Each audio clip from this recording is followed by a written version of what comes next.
I went to the desert to look at the stars.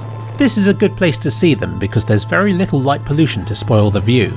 If you want to know how much of a difference it can make, in 1994 when there was a blackout in LA, residents called the police to report a weird greyish cloud across the sky. Of course that was the Milky Way, and people in a city like LA aren't used to being able to see stuff like that. I'm a little bit disappointed that those people probably got a better look at it than I did in the desert. Stupid moon, spoiling everything.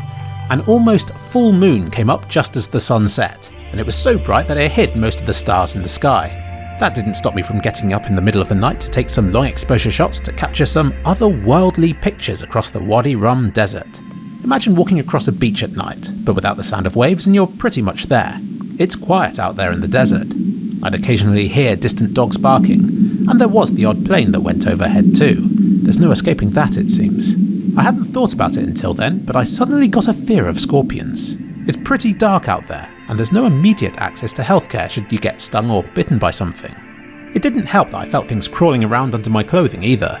There were big black bugs that seemed to be everywhere.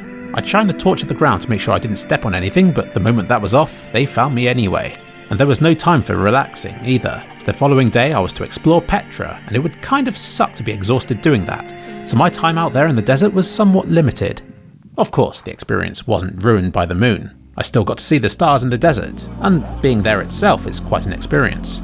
If you must know, it can get cold at night there, but it was reasonably warm while I was out there, and still pretty hot in the day. I went to bed again but struggled to sleep and figured that I might as well make the most of it and went back outside again at 5, just before the sun started to come up. By then the moon had set and I was able to get my clearest pictures yet. But still not clear enough to see the Milky Way with my eyes. But the sky looked like a spray paint of stars, and it was cool to see the usual constellations turned on their side because I was somewhat different in the world to normal. I saw a shooting star, and I think my camera picked up on some more, though some of them might have just been aeroplanes. Whatever, I'm sure they look the same in photos. And it looks like I captured Andromeda again as well, but it wasn't clear enough for me to make it out until I got home. Obviously, going to the desert was interesting for more than just the stars, so if you're interested then I can make another video talking about the whole thing.